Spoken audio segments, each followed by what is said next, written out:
Hello Congers, and welcome to another episode of Coplin Talk, the show that covers all the rumours, gossip and news from the Wheel of Time TV show. It's here! We finally have our first trailer for the Wheel of Time and a release date. So this episode is going to be jam-packed full of breakdowns and theories from the official teaser trailer. But before we deep dive in, remember to subscribe and like this video. And if you want more, head over to our website at weavesofthewheel.com or find us on social media at Weaves of the Wheel. All our links will be in the description below. Okay, so let's talk about the teaser trailer. The first thing I want to talk about is the show's schedule and release. Yes, we have a release date. The show will be released on Friday, November 19th, 2021, with the first 3 episodes airing that day. The episodes will drop weekly henceafter, with the final episode airing on the 24th of December, which is Christmas Eve. I like the weekly approach. It keeps the show in the minds of non-book fans and will bring in more viewers, which means bigger budgets for future seasons. The entire season 2 of The Witcher will air on Netflix on Friday 17th of December, and Amazon is probably banking on the Witcher audience looking to fill the fancy void over the Christmas holidays.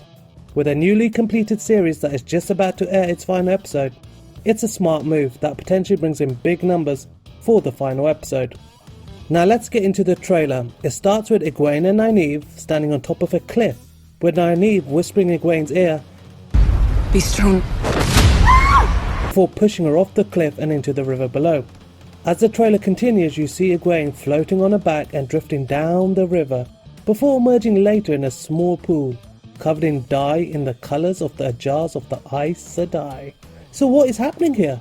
One theory suggests that it could be an initiation the Two Rivers women have to take before being given permission to wear their hair in a braid. This theory has circulated long before the trailer's release, following these leaked stills of Two Rivers women at the riverside.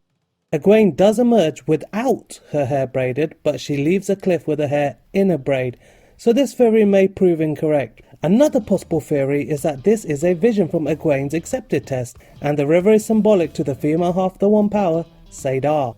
The way to control Saidar is to surrender to it and go with the flow. The latter theory ties in nicely with this shot of her emerging in the Ajar colours as an accepted of the White Tower. Or perhaps it is foreshadowing her rise to the power in the White Tower. After all, Egwene is a dreamer, and perhaps this is a foretelling. The next image is that of the city of Tar Valon, the White Tower and Dragon Mount. You can see Dragon Mount in the background looming large and dominating the skyline.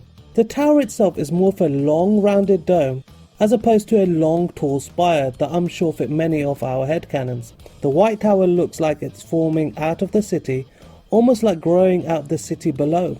Could this be a design choice to show how the Ogier made buildings different from those made by man? Which reminds me, no Loyal in the trailer and no Tom. The storytellers are absent for this one. Overall, I like the design of Tar Valon, and even though the White Tower doesn't match my exact headcanon, the inside of the tower blew me away. The Hall of the Sitters and the Amyrlin seat. This is perfection and one of my favourite shots of the trailer. We get to see our first footage as Sanchez, the Amyrlin seat, being played by Sophie Okondo, and the Keeper of Chronicles, Liane Sharif, played by Jennifer Garcia. Sanchez looks regal and oozes power. Her demeanour shows she knows her power, and she knows she is the most influential person in Ranland. One thing to note were the tattoos across her chest. This is quite interesting. Is this something that all Amyrlin have as a symbol of status? Or, what I think it is, are these tattoos to show where she came from? The daughter of a simple fisherman, yet raised to the highest honour in the land. It's not too far-fetched for fishermen to have tattoos, as the seafolk are always described as having tattoos. And we know there has been a young Suan cast, so I think we're definitely getting to know a bit more of Suan's backstory early on. Now let's talk about the Aes Sedai. We've got a few good shots of the sisters, and there's especially a big focus on the groups of Red Ajar and Green Ajar. The Red sisters look menacing. Their attire is matching, and Clate Fleetwood's Liandrin looks imposing. She does have light blonde hair, which is different to her book description, which is honey blonde braids. Liandrin looks a lot more like how I imagined Elida. And without an official word on Elida's casting, it does make me curious to see if she would take a bigger role on the overall story. or if it's a merged character.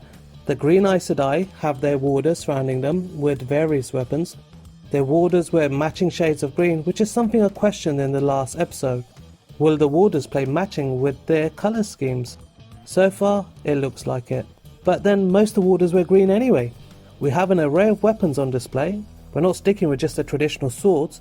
We have axes and bows and short knives. These look promising for some good battle action. This brings me on to the one power and how we have seen Saidar being used. It looks like the weaves are white threads of different thickness. You can see this is the same for all the weaves we have seen in this trailer. Kareen healing Moraine. The weaves are white. Alana stopping arrows, white weaves. Moraine bringing lightning down in winter night, all white weaves. Now why is there a lack of colour? Is this just for the trailer or is this canon now? The likelihood is, as the series gains traction and the weaves become more complex, the different colours weaves will appear.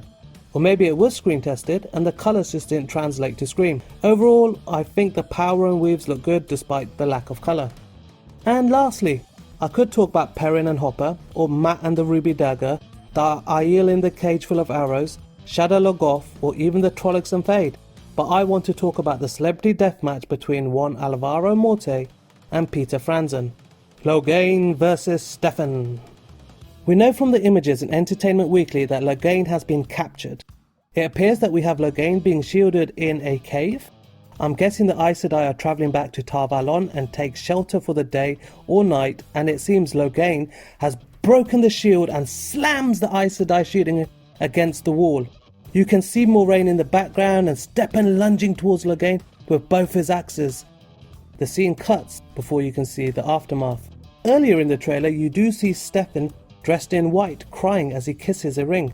This does look a lot like the big ring that draws focus when Kareen is healing Moraine. Now we can speculate that Kareen has been killed and Stefan is mourning. Kareen of course dies in New Spring, the prequel set around 20 years before this story starts. But how does she die here? Is it in this scene when Loghain breaks the shield, or is this the work of the Black Ajar? In the book New Springs, Kareen meets her end at the hands of the Black Ajar. Either way, it's awesome to see Loghain looking somewhat crazy using the one power, and again, it's white coloured weaves. At first glance, there is no difference to the weaves of Saidin. They also look very white, which is definitely unexpected given that Saidin is often associated with the colour black. What did you think of the trailer as a whole?